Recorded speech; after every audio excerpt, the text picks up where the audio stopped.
Welcome to the Herd's official YouTube channel. Make sure to like and subscribe. Don't forget to check out the Colin Cowherd podcast, all of our NFL instant reactions, and more football content. All right, welcome back. Hour 2. It is a Monday. We are live in Los Angeles. Beautiful weather in Chicago was 80. Flew in here, it was 75. So Chicago weather, it's always better. But nonetheless, it was a we've had some great weather in America. We have a long summer, which generally means a harsher winter, I think. Not out here, big fella. You sure? You went to the Chargers game yesterday. I did, yeah. Very friendly fans. Chargers were rolling, and your boy Quentin Johnson fumbles, and the game totally flipped. No, it was amazing. Some of these games this weekend, how about, we haven't talked about it. UCLA beating Penn State. That's the biggest win for UCLA. The last time they won a game like that was Josh Rosen beating A&M. Remember that 44-41 shootout? That was a wild game. Yeah. James Franklin, is he still employed by Penn State? I don't know what's going on. I've defended him for a long time. Here we go. It's Colin right, Colin wrong on a Monday. And here we go. Where Colin was right. I told you the Eagles may not be solvable. Folks, Saquon Barkley, he's not getting a yard before he's getting hit. I think Nick Sirianni is very coordinator dependent. A.J. Brown, Mr. Invisible, 43 total yards. Saquon had 6 carries all game. Not only does coaching matter, I've been preaching this, coordinators matter. Look at the Niners with Robert Saleh and a bunch of young guys and Fred Warner. This is not a player's issue in Philly. It's a coordinator issue. Where Colin was wrong. Well, the best football coach in the world is Jim Harbaugh. I'll stick with that. But, boy, that didn't look like it yesterday. 10 penalties. That's after last week having 14 against the Giants. Listen, they don't have their offensive coordinators. Justin Herbert is in big trouble. But if Kansas City wins tonight, and I think they will, the Chiefs, the Broncos, and the Chargers will all be knotted up at 3-2 in the AFC West. I know they're injury plagued, but the Chargers look directionless as of now. Where Colin was right. I picked New England to make the playoffs. I said they would be the double the win total team, and they're 3-2 and face the Saints, the Titans, and the Browns coming up. Mike Vrabel's one of the smartest coaches in the league, and I think, listen, the last 4 starts, Drake May's got 6 tutties and 1 pick. So like a lot of young quarterbacks, he's got to clean some stuff up. But this is what I thought they would be. The Jets and the Dolphins were circling the drain without a real culture. I knew Vrabel would get it right very fast. I think he's even ahead of schedule. Where Colin was wrong. Raiders are 1-4, and I thought they would be a solid offensive team. And I'm not a huge fan of Geno Smith, but I didn't think they'd be 30th in scoring. Geno's been awful. The defense didn't have any sacks yesterday, which is, that's Raiders usually can pressure the quarterback. Geno Smith's comeback story, it's not going to be Darnold or Baker or Daniel Jones. He's not that good. Second worst point differential in the NFL. I thought with Chip, Pete, and Geno, they would be a viable team capable of beating anybody in their division, and I'm not sure if they're capable of winning over the next month. Where Colin was right. Miami blew a 17-0 lead to Carolina. This goes back. The hipster head coach, 0 toughness, 0 culture. And I think you lose games late when you don't know what you are. You can have talent. What are they? And I said, Mike Vrabel, his schemes are toughness. This team, I never, ever know quite what they are outside of really fast at wide receiver. So, think about this. They were outgained on the ground by Carolina. 239 yards to 19. They are the opposite of the Patriots under Vrabel. Where Colin was wrong. Yeah, I got a little over dramatic. I overreacted when I said the Lions' new coordinators could be a hazmat spill. Yeah, I was wrong. Jared Goff, has he thrown an incompletion in the last couple of weeks? He's completed like 75% of their throws. Listen, upstairs, they got too many good players. Best backfield, best offensive line. They've won the last 4 games like a college team by 16 points. Johnny Martin is calling a smart game. And it goes back to something that you have to believe in. Dan Campbell created the culture, and this general manager and this front office, they do not miss on a lot of draft picks. They may go on the trade deadline and get a corner. Keep your eyes on the Detroit Lions getting some secondary help at the trade deadline. Rams and Lions, keep your eye on that. where Colin was right? I said the Yankees are a good team, but they're not great because they're so uneven. They have been blown out twice by Toronto. They have an average bullpen. They strike out way too much. They're completely home run dependent. And Aaron Judge and Giancarlo Stanton are great players. But in the postseason, you don't get as many bad pitches. They don't play small ball. The Dodgers have a stacked roster but can play small ball and grind out at bats. This is a good team, but everybody bangs on Aaron Boone. This is an uneven roster. They've surrendered 23 runs in 2 games. What is a manager supposed to do? The Yankees are a good team, but they're too uneven to be great. Where Colin was wrong. Well, my Penn State, Texas meet for the national championship prediction, I'm going to go with not going to happen.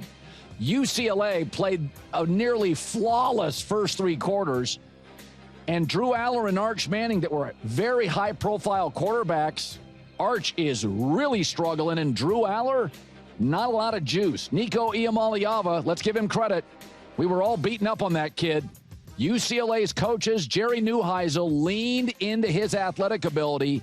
So the Texas offense and the Penn State defense we thought could be great or a mess. Where Colin was right, where Colin was wrong on a Monday. Well, our buddy Matt Hasselbeck, how about that? The halftime speech up in Seattle. He's still up in the Pacific Northwest. So the Seahawks invited their 50 greatest players ever. Matt had no idea it would be the greatest NFL game maybe in 2 years. Brady and Manning met 17 times. They never combined for 35 points each. I watched that game yesterday. I was saying this, Matt. First impressions are unfair. If you took out Sam in New York and Baker in Cleveland, and you just watched them for the first time, you would think you are watching top 5 quarterbacks in the league. I got to tell you right now, I'm not sure if Baker's not the MVP. What was your impression, having quarterbacks in this league for a long time, of what you watched yesterday live?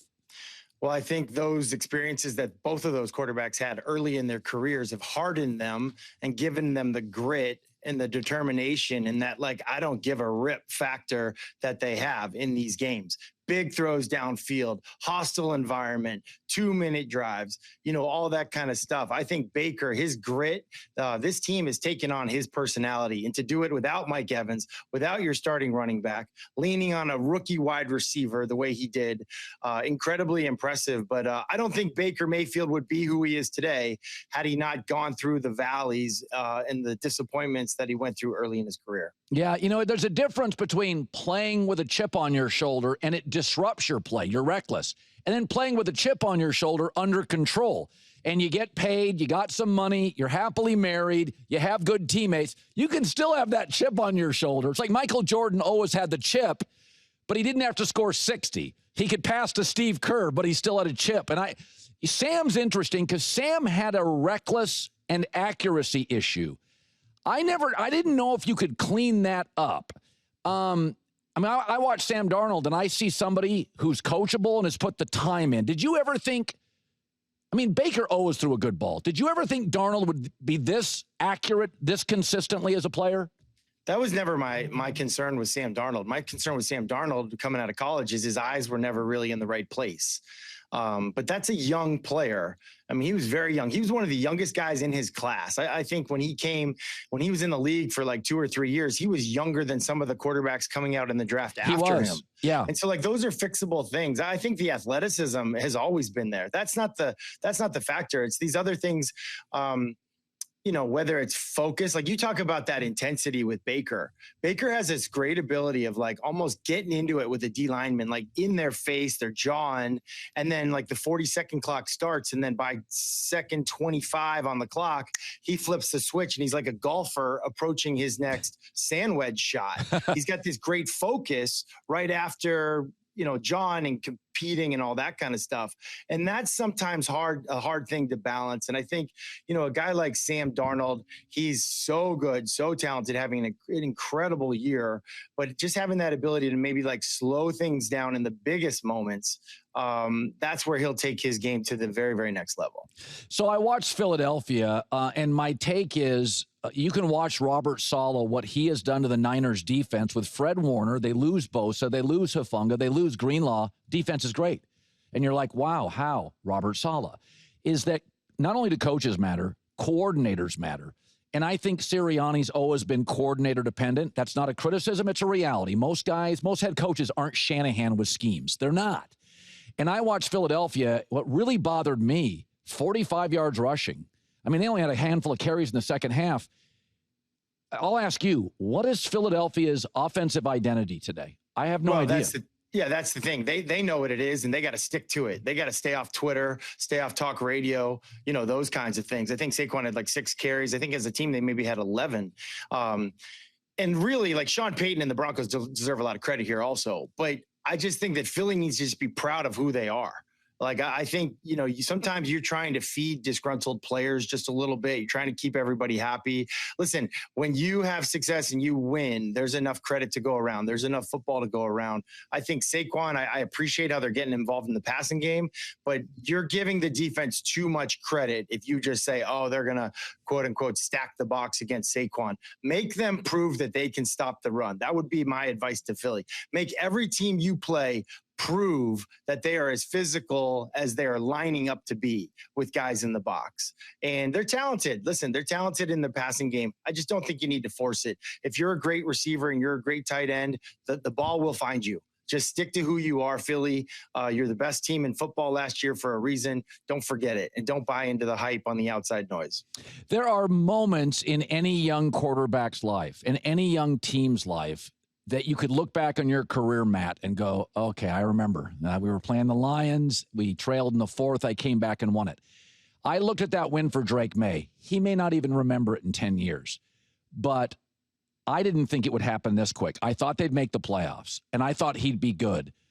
But you watch the Pittsburgh game, and you're like, he's not there yet. The offense is not there.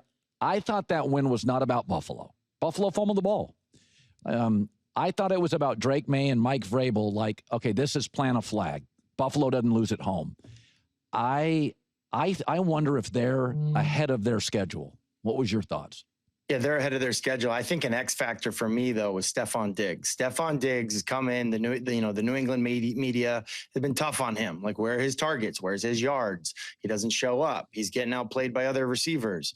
They came in there, and I felt like there was an intensity to Stephon Diggs. Josh McDaniels was trying to get him the ball. Drake May was trying to get him the ball on time or scrambling. It was almost like we're doing this for Diggsy kind of a deal. Yeah. And, like, there's something really special when you do that for a teammate that you respect. And especially when the media has been beating up on him. And so, like, I just thought, listen, for the Patriots, no other team in the NFL feels this way. But I feel like for the Patriots, they're like, man, could we play Buffalo all the time? Because, like, that's the intensity they need from the passing game. That really is. And they drafted Drake May for a reason. They wanted their own version of Josh Allen. And, like, that doesn't really exist, but they saw something with the 3rd pick overall in that draft. And they said, you know what? We think that this guy could be that. They tried the Mac Jones thing and they were like, yeah, you're good, but you're not Josh Allen. We're looking for Josh Allen, and we'll take the risk for the upside. And I think Drake May has everybody in New England fired up. Yeah. So I had real questions about Brian Schottenheimer, but it's interesting. When Zeke left, Zach Martin left, Tyron Smith left, Des Bryant left, Amari Cooper left. There's always been this thing like, oh, boy. And yet Dak doesn't have any of them right now. Doesn't have Micah. Doesn't even have CeeDee Lamb. And I know it's the Jets. It's the best I've ever seen him play. And I wonder, I said this earlier, it's almost like the Darnold, Baker, Dak thing that you get 10,000 hours and you've got your money and you're securing yourself and the game slows down. But I mean, I've never seen Dak play like this. I think he's carrying an average roster. I mean, they don't have a number 1 receiver. I'm not sure they have a 2. I don't think they have a dominant running back. I think the O-line is missing starters. Have you ever seen Dak this good? Explain it to me. Well, I don't want to overreact. I mean, he had, 2 goal line touchdown passes inside the 5 also, and it was the Jets.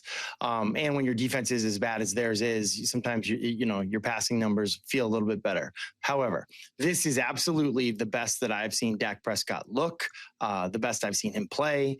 And I think for me, this is the most I've seen him as a leader on the team. Like literally up and down the sideline, the whole game, the confidence, in lockstep with the play caller. Like this is exactly what the Cowboys have been paying for. He is going to be the guy that is going to have to put the team on his back later in the season when the schedule gets tougher, when the games mean more. So I am excited about that. The MVP chance and all that kind of stuff, I think we're getting way, way, way ahead of ourselves. But from the first day of the season this year, I thought Dak looked different physically. And I think it's showing up in how he plays. I want to end with this because it's a weird trend. I have this theory, Matt. Are you ready for my theory on this? Here's my theory. Go. Between TikTok and Instagram, everything's performative. I mean, you can't even go to dinner. People at restaurants are taking pictures of food. You can't go to a nice vacation. It's 1,000 pictures. And there's this need to be cool, right? Like, especially for people in their 20s. And I think it's bleeding into sports where this constant need to be performative. And we had another running back. This is the third player to do this, the second in 2 weeks, drop the ball at the goal line. And my take is he knows where the goal line is. This is a young player who's finally getting to play. It's performative. This is what is happening in society. You can't go to a restaurant. People are taking pictures of food. How do they look? I mean, it's A.D. Mitchell, the kid for the Jets. That's my takeaway because I don't even know what I would say. I said earlier, football's so hard even at practice. It's so disrespectful to your teammates. To get a 70-yard run as a bad team in the NFL is unheard of. What would you say and what do you make of this weird trend? It is weird, but listen, I don't think fundamentals get coached nearly as much as they did 30, 40, 50 years ago. Like we just don't do it. You know, you just it's so about scheme and X's and O's and we don't coach fundamentals. You know, when I got into the NFL, one of the things I noticed is that, you know, that staff was coming from the 49ers with Jerry Rice and those guys. And the rule there was you had to finish until the camera was off of you. So it wasn't even just play through the whistle. You had to finish until the camera was off of you. That's not what it was like at the end of my career. Not at all. However, at the end of my career, at least at the end of my career in Seattle, Pete Carroll was the head coach. He was great. He said, hey, guys, I want you to practice your end zone celebrations and tell a friend, okay? And make sure that the friend approves that it's like a cool enough end zone celebration. But also what he was doing is he was sort of putting it through a filter of make sure it's legal. We don't want a 15-yard penalty because you punt the ball into the stands or you dunk it on the goalpost and all of a sudden, oh, I didn't know that was a penalty. And so like it was creative by Pete Carroll to kind of like coach these little, I don't know, like details of fundamentals and the rules without being like, hey, finish through the goal line. I mean, I saw Charles Woodson do a thing on the Fox pregame show where he was like, finish through the goal line. It's not like we're not saying it, you're not hearing it. I just think with this generation, like you're saying, you got to get more creative, much like Pete Carroll did. I thought he did a great job with it. How was the halftime speech in front of 70,000 people? Were you a little bit nervous? A little? I don't know if I was nervous, but I had a plan in my head. I was going to invite all the top 50 players up onto the stage with me, kind of like Mike Eruzione style, sure, and lead them in a chant. And I'm getting the rap. And there's one set of stairs. And some of the guys like Earl Thomas and Marshawn Lynch and Cam Chancellor, they got no problem with stairs. Some of the older guys that played with Chuck Knox, I wasn't sure their knees could do the stairs or no stairs. It was a blast, though. It's a great stadium, a great fan base. My opinion, the best. We just need the Seahawks to start playing better at home. I can't explain that part. That needs to get fixed. Yeah, well, they're losing to good teams, San Francisco and Tampa. That was an all-timer. It's great seeing you, and happy for you. Thanks, man. Oh, look at the kid. Uh-oh. You know, you didn't have a ton of hair then either, pal. No, I didn't. I was getting carded back then in Seattle. Oh, well. Thanks for having me. We'll see you. All right, Matt Hasselbeck. God, that was a good football game. That was just an insane football game. J-Mac, he was at a game. I sat home on the couch, and it was not a good slate yesterday. Well, when you play 2 Monday night games, and then you have the Rams-Niners playing on Thursday, if you would have had the Rams-Niners playing in a late game with the Bucs in Seattle and then into New England, Buffalo, it would have been great. But the more games you take away from Sunday, you get a pretty bleak. I mean, the Bears didn't play, and they've become a fascinating team. Come on. Well, I'm a man of the people. What can I say? Yeah. I like to go out to games, be among, the masses. Yes. Now, I will say, no Lamar yesterday. Josh Allen played at night, and Patrick Mahomes is tonight. Yeah. Those are pretty much the 3 core guys. Burrow's obviously hurt. Yeah. When you take away the 4 best quarterbacks. I'll tell you this, though, J-Mac. It's pretty clear. Let's be fair. Drake make him play. Drake May can play. Okay. Also, Justin Herbert does not have any protection. No. I'm just talking young guys. Oh. All I care about young quarterback. Jaden Daniels, you saw yesterday. He's back. He's good. Bo Nix can play. Yes. Drake May can play. So we have 3 hits from that class. We're waiting on Caleb, who's clearly gotten better with a legit coach. Okay. And Penix has been hot and cold. But you and I like football when quarterback play is good. Yeah. So that's my take is root for Baker Mayfield and Sam to be reborn. Root for Bo Nix. And Daniel Drake Jones. made it. I mean, Daniel Jones is maybe the best story in the league right now, honestly. You know what you don't want to watch? The Jets. Yeah. I mean, so I root. People think, oh, you don't like Baker. I would vote him MVP today. To be clear, Justin Fields has not been awful. He's, I think, 7 touchdowns, 0 picks. Little stat padding. He's been fine. It's the fumbles, they lead the league in missed tackles. Like, things are just, not good. Yeah. It's the herd. You were 5-1. I was 3-2. Jags tonight. Money line? It's not, to me, at 3, I would take Kansas City at 3.5, but I don't trust the Jags in a big spot. You can't just go into Jacksonville and try to get a W. It's not that easy anymore, Colin. Oh. Scary. So, my number 1 rule with new head coaches, college or pro, I don't expect you to win immediately, but I'm going to watch your side of the ball. That's what I've always said about Lincoln Riley. USC's offense has been good. So don't blame that. Brandon Staley, the defense, he's a defensive guy. The defense got bad with the Chargers. So Aaron Glenn's a defensive guy, a secondary guy, goes to the Jets. The secondary, Sauce Gardner, is worse than it was last year. They're the second worst tackling team in the league. He's a defensive coach. Yes, they don't have a single takeaway all season. First time in NFL history, a team's gone 5 weeks with no takeaways. How is that possible? What did they play, Brady 5 times? How is that possible? No takeaways, can't tackle, no pressures, 30th in pressures. They do nothing well. So his side of the ball is atrocious. Actually, Justin Fields' stats are pretty good, but they're dropping him in 5 and 7 step drops way too much. Justin Fields should play like Bo Nix in Denver. They move Bo Nix because Bo Nix is not 6'5". They move him out of the pocket a lot. They create passing lanes. Justin Fields should be moving around. He's not a drop back behind a bad pass pro line quarterback. It's like, figure it out. This is the easy stuff in this league. Roll Justin Fields out 35% of the time. Denver is moving Bo Nix constantly. Philadelphia, when they're really well coached, moves Jalen Hurts out of the pocket. So I don't think, 0-5 and bad. And my concern is he can't get his side of the ball right. I'll defend guys forever, but you got to get your side right. Like Belichick in Carolina, the defense is worse than the offense. Aaron Glenn, is he fireable? I don't know what to do, but here he is after. When you get in games like this, when something bad happens, like the response isn't, where we need to be. And again, I got to look at myself on that, and I got to do something to fix that. And we're all in this together. But I do know this, man, it all starts with me.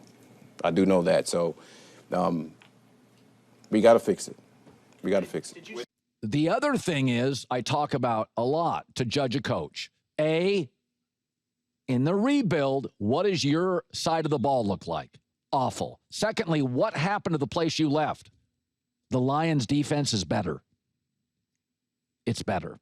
So there is an infrastructure. If you go look right now at the New York Jets, look at how many people are flourishing that used to be Jets. Sam Darnold and Todd Bowles met yesterday in the Pacific Northwest, former Jets.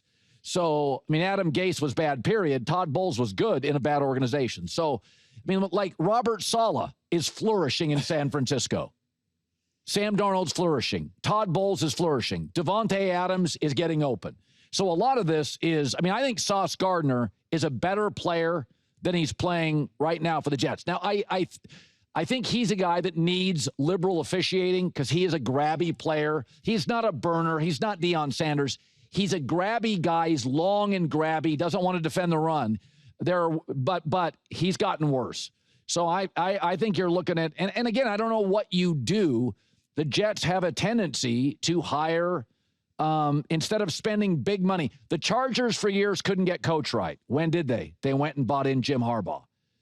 the Jets often get like Saleh's never been a head coach and Adam Gase has never been a head coach and Aaron Glenn's never been a head coach. They don't want the ego. They don't want the successful coach. Folks, if you can think about the new coaches that are working. Let's think about the new coaches that are working.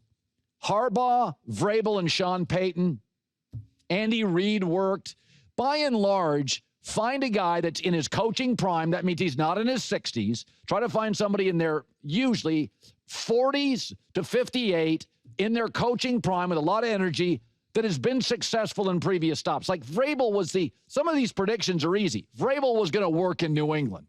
Okay, Harbaugh was going to work, and he has with the Chargers. Sean Payton was going to work in Denver. So, New York's a big market, so it's hard because it's a loud market. It's a reactionary market, and you're giving a guy who's never been a head coach. Like, what do you think it's going to look like? So Colin, I don't want to go overboard and say fire Aaron Glenn. We're not there yet. It's 5 games. But you're spot on with the defense trending badly. Let me ask you, if they keep at the bottom of the standings and they're going to have the number 1 pick, all of a sudden you've got these good quarterbacks, Dante Moore, Carson Beck. I would draft Dante Moore tomorrow. But does Dante Moore say, I don't want to go to the Jets? No, that's a great point. Let's talk about Dante Moore. So of all the players in college football, it's a little early to do mock drafts. The most important position in football is quarterback. Dante Moore at Oregon looks like a home run guy. I am dead serious. Dante Moore's my kid. I'm like, go back to school. Well, hold on. So do not go to the New York Jets. So that's where this whole Harbaugh-Vrabel stuff comes into play. I'm just spitballing names here in the last hour with some Jets friends. I'm going to say one name that came up to me. Offensive mind, good history, but, not everybody's going to like the name. What do you think if the Jets they get the number 1 pick? Is Mike McCarthy the kind of guy? He went to Dallas with Dak. They were an 11-win team. No, he dealt with Jerry Jones. He can deal with high maintenance. He won it with Aaron Rodgers in Green Bay. I would take Mike McCarthy over a guy who's never been a head coach in a heartbeat. Right. Now, he's not Vrabel and he's not Harbaugh. So what? He did Packers, Cowboys. He's done high-pressure, high iconic franchise coaching. Who else is on the market? Nobody yet. Let's see. Mike McDaniel gets run out. I'm not running over men, women, and children to get Mike McDaniel. The other thing, yesterday was an incredible day. The Baker Mayfield story is amazing. And, Matt Hasselbeck was talking about this. We all as parents want our kids to have an easier life than we did, right? Like, we all want that as parents. This is something I would talk about in therapy. Like, how do you make your kids know, they're supported and they're loved, but, not give them too easy of a life? Because Baker Mayfield is a great example of who succeeds in this life. And it's people that have overcome crap. And it's probably incredibly painful to watch your kids go through those times. But, whether it's suspended at school or getting cut from the team, every parent wants to have their kids have this easy life.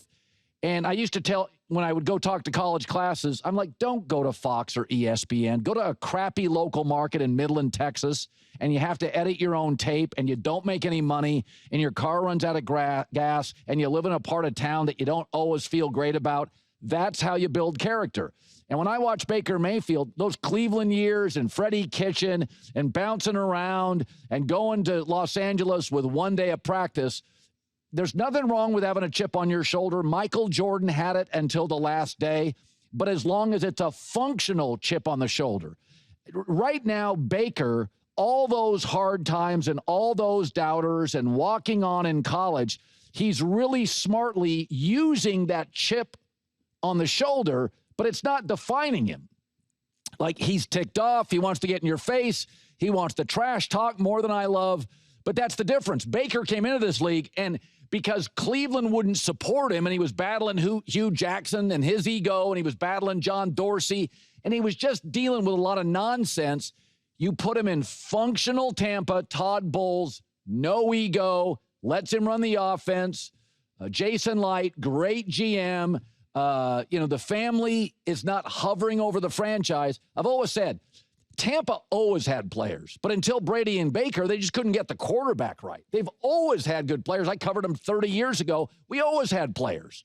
So it's one of those things where it's a hard message, but like all the stuff you deal with in your teen years in 20 and 21, 22, 23, if you've got the resilience, it pays off. The bad years for Baker is why Baker could be the MVP of the league this season. Well, every year I pick a team that I think is going to come close to doubling their wins, and I've been on about a 4-year streak, and the Patriots were that team this year for a lot of reasons. One, I didn't like the direction of the Dolphins or the Jets, and I thought they could go 4-0, and I also think so much of Mike Vrabel, who's just a really bright guy. Everybody I've ever known that knows Mike just instantly connects with him. Drew Bledsoe knows him. They actually played together for a year, and Drew is joining us. Undisclosed location in the Northwest. I'm jealous. That's all I'm going to say. A beautiful, beautiful place. So you were only a teammate for a year, but everybody I know that's played with him or been in the staff, he just is, Drew, some guys just have a connectability. And so tell me about your relationship with Vrabel in the year you played with him. It's funny because I only played with Mike for 1 year, but it seems like we were teammates for like 5 or 6 years. We just had a great connection personally. It's not a surprise to me or to anybody that knows Mike that he's had great success as a coach. One funny thing about Mike is that he just had so damn much energy as a player. He would, in the middle of practice, he would go run scout team kickoff coverage just to burn off some energy. I've compared him to like a Labrador, like you got to run him, like you had to run him. And honestly, that's how Vrabes ended up catching all those touchdowns that he caught. I get credit for those, Colin, because before games, he had to burn off energy before NFL games. So I would go out and throw the ball to him in pregame. And that's when, Charlie Weiss and Belichick saw him running around and decided to put him in on offense. So he owes me for all of those touchdown catches. He certainly does. I will say Drake May, I liked him at Carolina. I just thought he was kind of rough. But, Vrabel kept saying he just needs to understand you got to be a leader on Tuesday, Wednesday, Thursday. It was almost like saying, I love you. This is your team now. But I do think, Drew, you know this. When you go to an NFL team, you're with the youngest guy on the team for the first 2 or 3 years, and yet your coach is like, all right, be a leader, and you're talking to 37-year-old left tackles.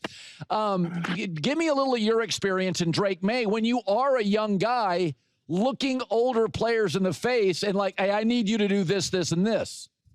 Colin, it was intimidating, man. I mean, I was 21. I had just turned 21, stepping into the huddle with grown-ass men. Like, these people have families and investment portfolios, and I'm just fresh out of college, and that's where Drake is. But but being a leader doesn't mean you have to be vocal right away. You can initially you just get the job done. You show up early, you stay late, you work hard, you try to win the wind sprints, you try to do all the little things that you can do physically, and then you earn the right to be heard vocally. But watching Drake and his progression, I think the comparisons, and look, we're not going to put the guy in the Hall of Fame quite yet, but the comparisons to Josh Allen are very real. You remember Josh's, first year, a lot of interceptions, pretty rough around the edges, accuracy maybe wasn't great. And then you watched his progression, and now he's, certainly in the conversation for best in the game. And I think the comparisons between Drake May and Josh Allen are real. I really do. And that's high praise for Drake as just a second-year player, but I think that's very real. So, this happens in the NFL from time to time. We all know coaches matter and quarterbacks are the key, but coordinators matter. And right now, Philly's got talent, but they have no identity. They don't know what the hell they are. And it's almost like, they've had so much success. It's like, guys, you're kind of a blue-collar, punch-in-the-mouth offense. That's kind of what you are. Don't be bashful. Again, when you watch Philly and you're like, how does Saquon have 6 carries? Is it hard sometimes, Drew, when you could be winning or losing and you kind of lose who you are as an offense? Have you ever been in a spot like that? You're like, I know I got the players, but we forgot what we are. Yeah, I think Philly, you're exactly right. They're a punchy in the mouth, run the football, play defense, play action, big play, a team, and that's who they are. But in order to play that way, though, you have to be remarkably consistent. You have to convert third down so you can keep running the football. You've got to get the defensive stops. You've got to be You've got to be on schedule, meaning, get 4 yards on first down, get 3 or 4 yards on second down. So your third down, so you can run the ball and, you can execute the tush push and do all of those things. And so you just have to be remarkably consistent with all of your execution in order to play that way. And I just think you're seeing a little bit of inconsistency out of the Eagles offense right now. Now, they're 4-1. I don't know, and they played. The Broncos are a good football team, and so there's no reason to panic. With what's going on with the Eagles, but their identity is their identity. And it's fitting for Philly because that's what Philly is as a city. It's a blue collar city, and that's the way the Eagles. But they have to be remarkably consistent offensively to play the style that they're playing.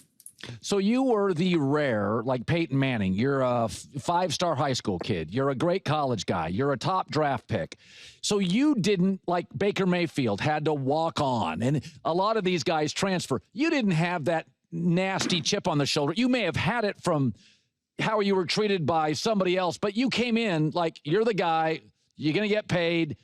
That's not your life. And I said, I think chip on the shoulder is important as long as it doesn't consume you and define you. I thought it kind of defined Baker for about 3 years. It's like, dude, you don't have to go to the press conference every week and pick a fight. Like, sometimes it's okay to be like, hey, I'm a talented guy. Baker and Sam yesterday, I had a lot of critics. To watch them yesterday, I'm like, I almost wonder if all the crap they went through is actually why they're so good. Do you buy that? I think there's something to that, Colin. You look at Baker, and I was curious to see how he handled that, because he was that underdog guy, the walk-on that had to transfer and had to move schools. And then all of a sudden, he's top draft pick. And it's hard to have a chip on your shoulder when you're the number 1 overall draft pick. That doesn't really fly. People aren't looking down on you anymore. And I think that's an adjustment. But I think that's kind of just how he's wired. And it's kind of the way he plays. He plays a little bit like Favre, where he just – he kind of needs to get hit. He needs to run around. He needs to be a football player, rather than just a game manager type of quarterback. And that's when he's at his best, I think. And so, sometimes you have to manufacture that chip on your shoulder. So maybe that's why Baker was so, at times, so contentious with the media, because he was just trying to create this chip on his shoulder when it wasn't actually real. But the guy's got real arm talent, Colin, like you look at it like he's a smaller guy, but you look at the throws he makes, this guy, he can spin it. This is not a guy that's getting by on, average ability. He can really throw the ball. For him to be looked at as this underdog anymore, I don't think is accurate. I do think he's one of the elite guys in the NFL. Yeah, so do I. So I want to kind of end it on this, is that Belichick is not working in college. And I love college football. I love it. And my theory is always, once you buy into your own supply, you're done. It doesn't matter how smart you are. Or once you get rigid. The late Bobby Knight's like, I'm not going to do one and dones. Well, bro, everybody else is doing them. You got to put your arm around it. And Belichick, he said later in his career, it's like there's certain guys I don't want to coach. Well, you need talent. You can't, you're buying into your own hype. Vrabel is about the players. Bill became about Bill. I watch him in college, and my takeaway is Bill just wants to coach who he wants to coach. And I didn't think he would dominate college football, but are you surprised just how bad it's been? You obviously know him. It's just, college football is kind of a young guy's game. He may not work at this level, Drew. Yeah, I think it's tough, Colin, and Bill is obviously brilliant. There's no getting around that. But he also put together teams in New England that were brilliant. You look at the guys on the defenses that he coached, and you got really brilliant guys. Vrabel was one of those guys. Teddy Bruschi, Ty Law, Lawyer Malloy, Rodney Harrison. You look at all of these guys that he was coaching. He had brilliant guys with him, and that really worked well for him because Bill's a brilliant guy. But you have to have brilliant players in order to really showcase that. And I also just think, man, you just look at the optics, and I'm not piling on Bill here, but you're going to go sit in the living room with a 17-year-old Do you want to go play for Bill Belichick as a 17-year-old, or do you want to go, play for the Oregon Ducks, or do you want to go? And trust me, I hate the Ducks, but they're, but I would love to play for Dan Lanning, and you just look at what he's dealing with. I just think it's tough for him. Settle down, bud. Sorry, my dog's going to attack him. I love dogs. My dog's going to attack a bear. But I think, I think with it's an uphill battle for him. Because he's got to surround himself with, really brilliant players in order to execute the stuff that he wants to do. By the way, what would your dog possibly be barking at? What's your dog's name? That's Tyson. He's a trained killer. He's going to go chase the bears off of our property up here and just keep us safe. Okay, I was going to say, I know where you're at. There's not a lot to bark at where you're at right now. It's beautiful. Yeah, no, it's good. But he keeps us safe, man. We sleep tight at night knowing we have this little attack dog. I want to end with this. Dak Prescott, I never thought he was a great arm talent, but he did something very early in his career, and I got so much crud for this. He was walking up and down the sideline, and he walked by a garbage can, and there was a cup on the ground, and he stopped, and he went back, and he grabbed it, and he put it in the garbage. And I thought, okay, that's just he's conscientious. And I've always thought Jerry Jones, a bit of a circus. It's high profile. He never says the wrong thing. And I've been on this for years, and people crush me for this. But my whole take is quarterback's different. I unfairly need you to be 39 years old at 22. And I look at Dak right now, and Dallas is a circus about every other week.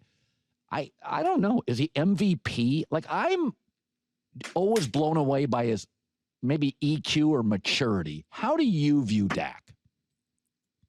Colin, there was one thing that was really, really telling, and it's something that you can look at with players. You look at how their teammates react to them, right? And it was really telling. You remember when Dak got hurt yes. a few years back? His teammates were in tears when Dak went down. And so, that really tells you everything you need to know about who the guy is and who he represents to his team and to his teammates.